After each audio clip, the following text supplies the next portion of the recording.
Recorded on location at Aspen Ideas Health in Aspen, Colorado.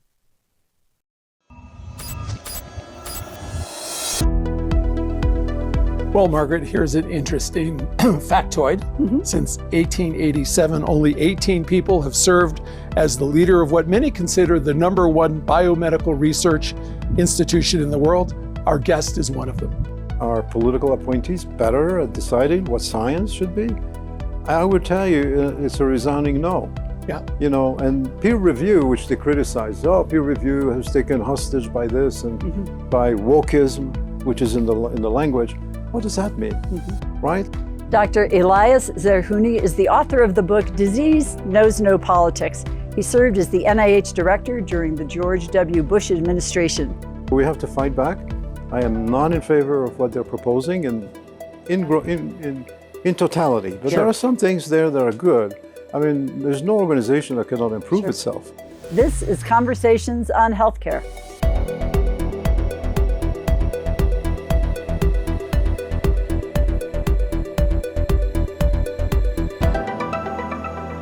Well, Doctor, welcome to Conversations on Healthcare. Thank you for having me. So good to have you. We attended your sessions. We loved it. We've gotten your book, gotten partway through it. Very inspiring. You've got so many different stories, and we're going to get to a lot of them. But I do want to sort of start off with that you were a physician to President Reagan.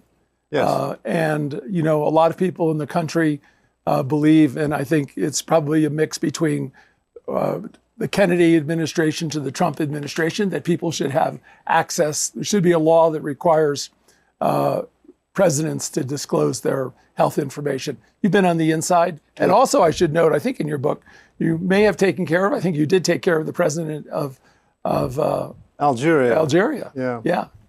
Two distinct things, because the President Reagan, I was not his physician. I was a consultant to his physician team. Yeah. And the reason was really, again, one of those things about American innovation and ingenuity. Yeah. So, as you know, I came from Algeria. I'm an immigrant, and I came to study medical imaging because I was very enamored with the concept of having physics and mathematics and computing and biology get together.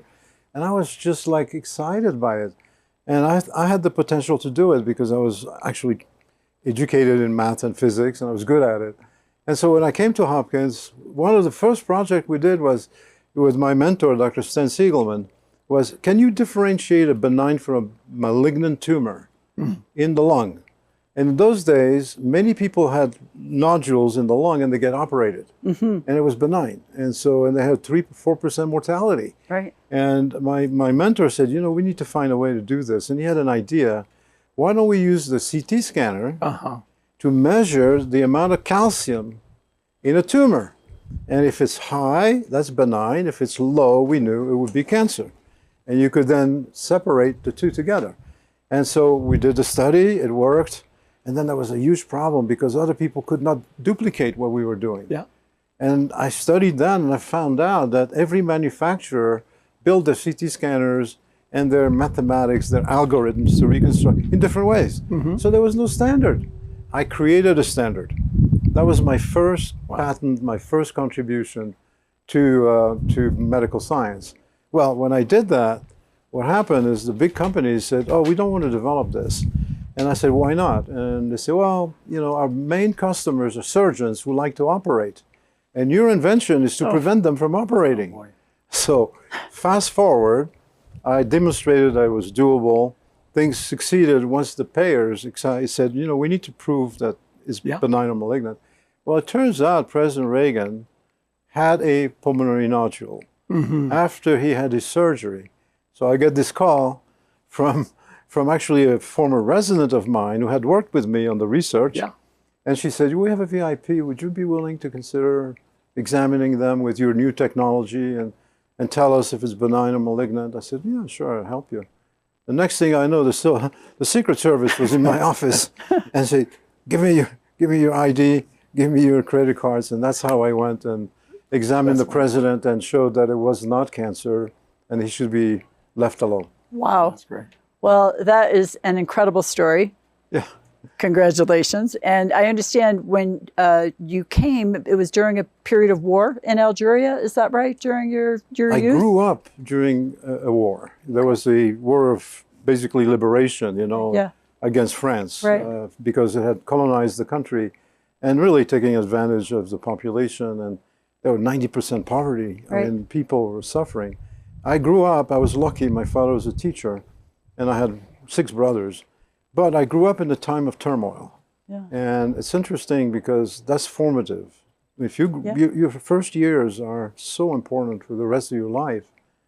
And I did, and we couldn't go to school every day because school was closed and there were fights. And so we had to stay at home and learn by ourselves. Uh-huh.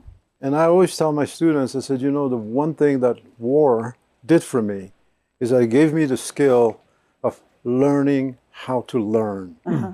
Well, And not be passive, not just Right. wait for people to tell you what there is, because there was no teacher. Yeah. So I had to not only absorb, but also understand. incredible. Yeah. And then coming to the United States, going to medical school in the United States or Algeria? No, I had gone to medical Medical school in school, Algeria. and then- actually, my father thought it was a big mistake of mine. Uh-huh. That he said, "You're crazy. Don't go to medical schools. You're too smart for that. Medical school, you just learn by rote, and you're not going to enjoy it." And I said, "No, Dad, you don't understand. There are many people who are suffering, and my heart was tugging towards Yeah. medicine, Yeah. and then I went to medical school, and I found out he was right. It was boring as hell, and you had to learn everything, every muscle, memorize, and until somebody showed me the first CAT scan in the world. And they that was- explained to me how it was done, with X-ray tubes and computers and quantitation, all that, and I fell in love with it. Wonderful. That's And it. we're able at that moment in time, and we hope that continues, to come to this country, go on for graduate I was pretty education much and told training. that I couldn't have a future if I didn't go to France or the UK or Sweden or the US. Yeah. And my dean had trained at NIH, so he knew the US, and he's the one who said, "Go to the US, that's the Great. place to be." Well, I want to pick up on your thought of you grew up in a time of turmoil, because I would say as the NIH director, you're probably former director looking around, and there's certainly a time of turmoil here, particularly in terms of how grants are being administered. There's a proposed rule out now that said no longer will we allow the civil servants to make the decisions on that. All grants will have to be decided by political appointees. What impact do you think that will have? I hope it doesn't come through. I mean, Yeah. I think it's a rule, and we're commenting on the rule. I'm quite active in Washington in terms of preserving, I think, what has made our country #1 in the world.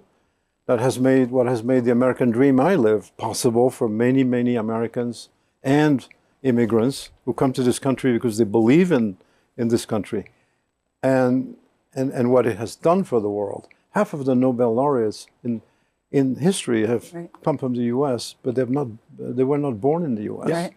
And so, when you look at it and you say, what's the intent here? What is exactly, what's the good that will come out of this? Are political appointees better at deciding what science should be? I would tell you, it's a resounding no. Yeah. And peer review, which they criticize, peer review has taken hostage by this and by wokeism, which is in the language. What does that mean? Right? I mean, you're saying basically that peer review is not a good thing. Well, peer review is like democracy. It's the worst system until you try the others. Yeah. And that's what's happening. And so we have to fight back. I am not in favor of what they're proposing in totality. But there are some things there that are good. I mean, there's no organization that cannot improve itself. One that I think is important and that I fought for is the fact that peer review is great at preventing bad science. Yeah. It's not so great at identifying breakthrough science. When you have breakthrough science, it's somebody who makes connections that you didn't think about it, I didn't think about it, but it's novel. Well, because it's novel, and you have these committees that look at it, you have a sort of reduction to the mean, and they miss the opportunity. We've had major discoveries, CT scanning, MRIs, that didn't happen because there was this sense of, and it happened to me, by the way, the sense of, well, this is too far-fetched. We need to do more feasible science. Well, a lot of the science that's breakthrough science is done by 2% of scientists. Right. And those, if you don't support them, you're really doomed to repeat the errors of the past.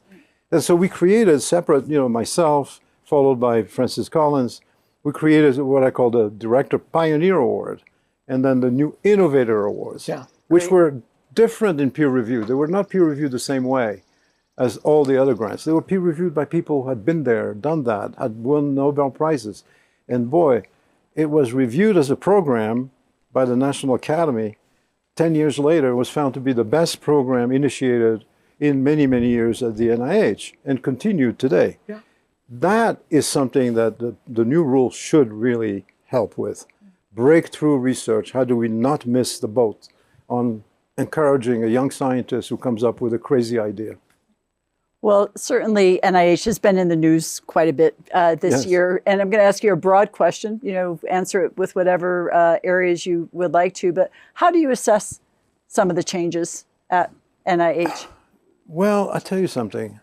When I became the NIH director, first, I was an unusual choice. I mean, I was an immigrant, but I really was chosen because I had ideas that were not the mainstream at the time. And that was the idea of putting together teams of folks that are not in a single discipline, but multidisciplinary teams. When you have that, you have a physicist with a mathematician, a biologist, and that made us extremely successful at Hopkins in my lab. And people started saying, this is a trend. And actually, MIT, the president of MIT, Chuck Vest, and the Nobel Prize winner, Phil Sharp, and others had already started to say, success in biomedical research is going to require more than just doctors. You're going to have all kinds of specialists coming together in what we call team science, right? So I advocated for that. And I did it, and I was elected to the National Academy. That's why they asked me to come, right? Yeah. But here's the thing.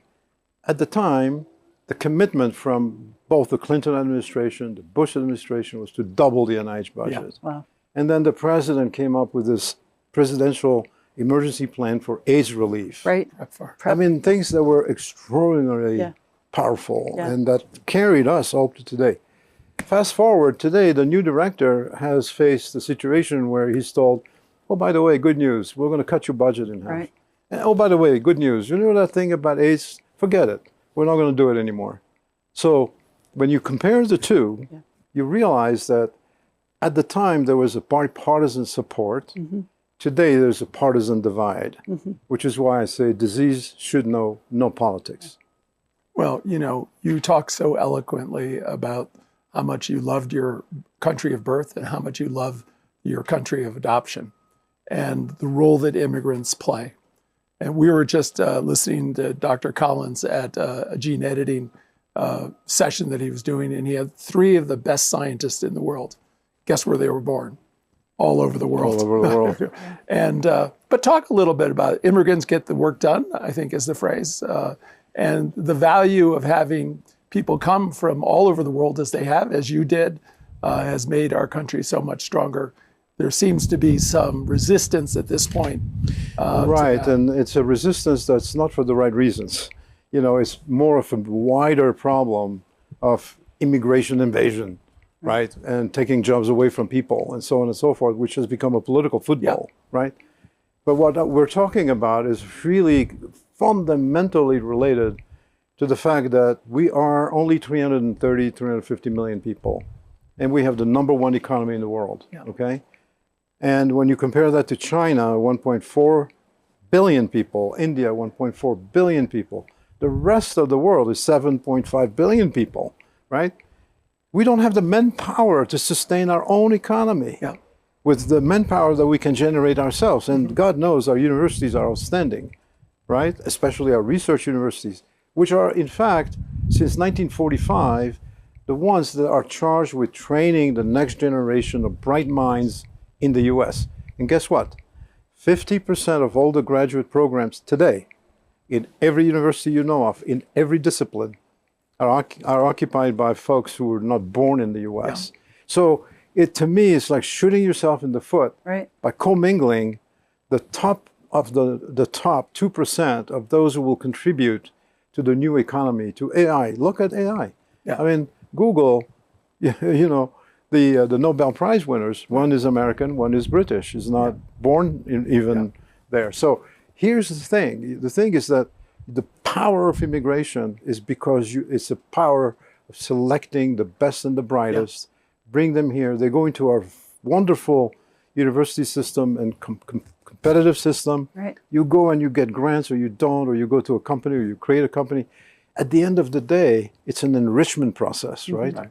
That no other country has in place, and this is why, you know, I'm supporting the Center for the Advancement of the American Dream, because I firmly believe that I would not have had the career I had, the opportunity to contribute, was it not for this philosophy of the American Dream, which only we have. Trust me, there's no other country in the world that does it. Elon Musk could not get the future he's having now if he had stayed in South Africa, for God's sake. So that's what we need to address, and that's shooting ourselves in the foot, throwing the baby with the bathwater, and cutting our nose in spite of ourselves. When we are facing a tremendous amount of challenges worldwide right now. We calculated we had about 3.8 million scientists and engineers in this country to support the #1 economy in the world. By the time I was doing this, there was 4.5 million in China. This is 2018. Wow. Think, they have 12 million students in the universities. We're very well trained, brilliant. And we're going to not compete with that just by ourselves, with our own education system that is not as effective as it should be. Just think about that. Well, you're making a very good case for keeping some separation between science and public health and partisan politics. But, you know, we always like to ask our guests to reflect back upon a challenging time, and we think about a time we recall when you held a different view from President George W. Bush. I think it was on embryonic stem cell research at that time. Tell us how you navigated that. Right, so it's really interesting because people always like to do black and white, and there's no truth in between. But it's not the case. The case is, I was at Hopkins, I was the Dean of Research, and we had these faculty members who came to me and said, Elias, look, something's happening. We know that the DNA is programmed, and from conception all the way to you as an organ, as a person, right? But we think we have a way of understanding what's happening stage 1, stage 2, stage 3, which will help us understand diseases, help us understand cancer, and maybe someday help us understand regenerate tissues that have lost that. So to me, the idea was not an issue of pro-life, pro-choice. It was a scientific issue of, would we discover the fundamental secret of life, which is how does DNA develop a full organism? And how can you re-engineer or reprogram that for good, right? And we had no money to do that, no funding whatsoever. I went through philanthropists, and we created an Institute for Cell Engineering.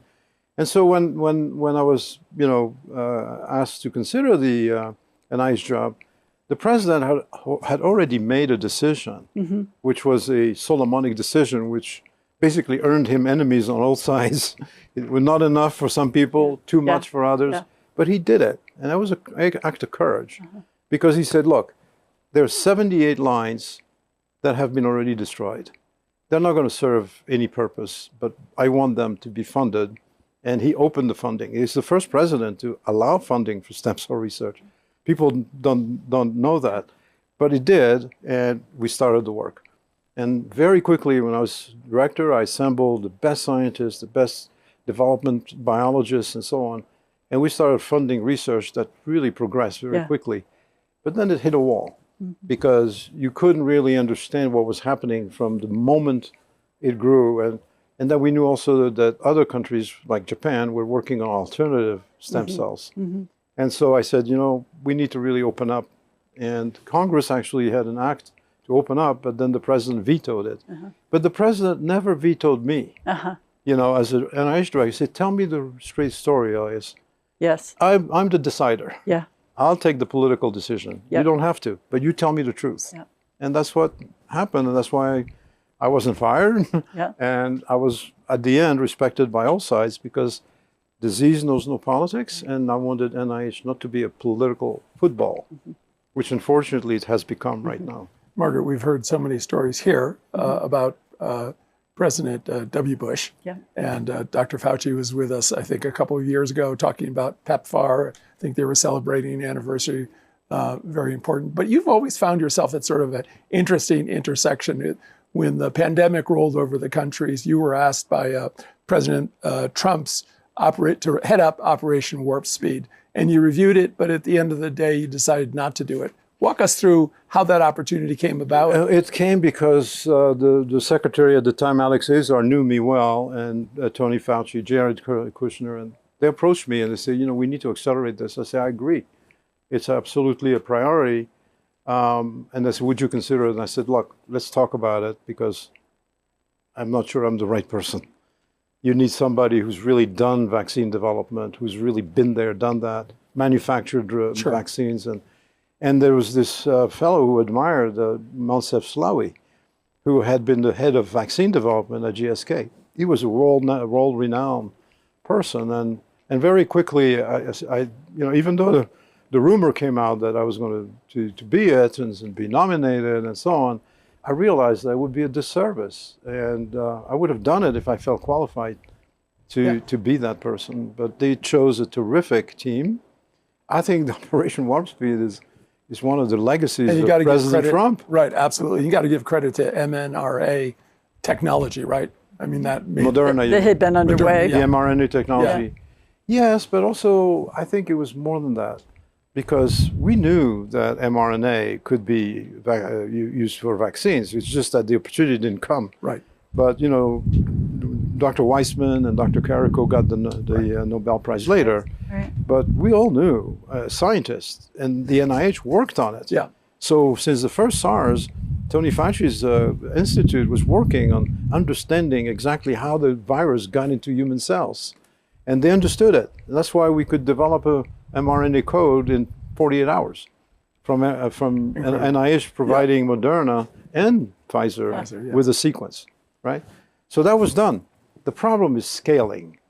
When you scale from 100,000 people to billions of people, it's a different problem. You need a different skill set. Yeah. Well, we certainly remember those times very well in terms of the arrival of vaccine. But, we appreciate this opportunity to really hear from somebody who's been in that seat as the head of NIH.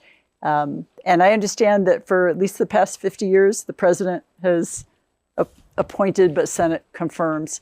But curious, do you think it's the best way to do it? You know people all around the globe, I'm sure, who lead up the equivalent agency as NIH. What would the best strategy be, do you think? I think, first of all, that, you talked about the new rule, OMB. Yeah. And there is another rule that's called Schedule F, which really, to me, is more dangerous for the long-standing performance of the American government.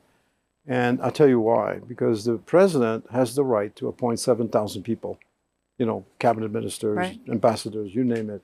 And that's by law. Yeah. And about 4,000 of them he can nominate, and they can take the job, and 3,000 have to go through the Senate. So there's a check and balance there. Now they want to change that because that's a long-standing understanding between the civil service, which was created by Teddy Roosevelt, and the administrations that came about. And that gives a measure of balance and continuity to the government, with knowledge being kept. And look how many good people we've lost over the past year. Yeah. I mean, look at FDA. I mean, it's empty. And look at NIH. There's 17 directorships that are not filled. Right. So you can understand that if you politicize that too much, what you're going to end up with are extreme decisions, and then you will careen from one extreme to another. From one administration to another. And that's what has made us strong. Yeah. And so that's my point. My point is that it's a good system. The confirmation process by the Senate is a good system because there's a tremendous amount of background check, by the way. Sure. I'm sure. People don't appreciate it, but I went through 3 background checks. And it's quite intrusive. Yeah. And so you have that safety that, the 2 people with different parts of the government are looking at it and looking at the candidate. And that's really what's gone right now. And then the risk is that if we institutionalize the new way of saying, no, whatever the federal government gives is politically motivated or politically chosen by politically chosen people, I don't know that that's a good thing for the country. I'm skeptical. Well, then move us from there to the book, Disease Knows No Politics. Yeah. Why did you put it together? What were you hoping to accomplish? How's it being received around the country? The title was not chosen lately. It was chosen 3 years ago, so before the new administration. And the publisher said, oh, it's a great title. Because, other people propose like experience of an NIH director and just generic titles like this. He said, no, keep this one because I think it's going to be a big issue. Yeah. And so that's why it's there. But it came from way back. When I was the NIH director, I testified. Because I was asked, well, what would you do? Would you take the political side? I said, never. I'll take the side of science and I'll inform you, both of you. And at the time, I didn't know, but President Bush and Ted Kennedy worked very closely on education and all. And Harold Varmus, who was the previous director, told me, Elias, look, don't put your hopes up. It's going to take a while for you to be confirmed. It's going to take months. It took months for me, Harold. And he said, so just take it easy. You can plan. You can go on vacation. Go on vacation and so on. And then within 4 weeks, I was at a hearing and I was not confirmed. And then I realized that there was bipartisanship. Yeah. When it came to issues of health and cures, people really came together. I pushed the NIH Reform Act, and it passed Congress by 414 to 0 in the House and 100 to 0 in the Senate. That doesn't happen. Doesn't happen today. Yeah. I wish it would. And what's your thought about what's the seam of opportunity where we can find common ground to move the scientific agenda forward? To me, I have to tell you something that maybe people won't like to hear. It's not in the hands of experts. It's not in the hands of elites. Yeah. It's not in the hands of pundits or people who have a long-standing experience and so on. No, you know whose hands it is?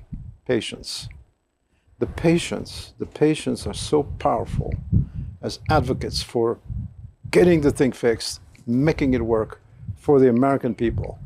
And that is the one thing that I've seen, I've experienced, which is the most powerful voice in Congress, in the country, for politicians. When people understand that if they don't do it, they will get outvoted or voted out, then that's really where the change is.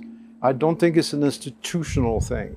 It's really a popular thing. And it has to be represented by patients, mothers who talk about their children who suffer from incurable diseases, and those who have been cured because of the success of science. And 85% of the American people are in favor of medical research. Absolutely. The day they wake up and realize that it's not being done because of, pity, very, very selfish political goals, that day is what I think you need to work for. Well, Dr. Zerhouni, you had a worthy successor in Francis Collins. Yeah. You went on to a brilliant career since then. Yeah. Do you bring any lessons to everybody here from this most recent chapter of your life in corporate service and in the activities you've engaged in since To me, the lesson is discovering, research, development is the essence of progress, okay? Everybody can criticize science and criticize this or that institution, this institution, but for hundreds of thousands of years, our curiosity, our trying to understand the universe we're from, well, how is life? How did life? Yeah. We talk about the Big Bang of the universe. Yeah. I think the biggest Big Bang for me is the Big Bang of life. Yeah. How did it come about? Yeah. And how did it form so many species, trees, and the wonderment that every human being should share is truly what I believe is what we, Francis, others, have to instill in our children, our grandchildren, and continue the adventure of the American dream. Great. Well, Doctor, thank you so much for spending time with us. Congratulations on the book. You're welcome. It reads as a novel, And we encourage everybody to. Yeah, I hope the readers understands that I was a witness to a period of history. Yeah, that's right. And I hope they take it that way and learn from it and enjoy it too, by the way. Absolutely. Yeah. Well, thank you for sharing some of that history with us. We Thank you really for having appreciate me. you joining us today. Appreciate it. Thank you so much. Thank you very much. This copyrighted program is produced by Conversations on Healthcare and cannot be reproduced or retransmitted in whole or in part without the express written consent from Community Health Center, Inc. The views expressed by guests are their own, and they do not necessarily reflect the opinion of Conversations on Healthcare or its affiliated entities.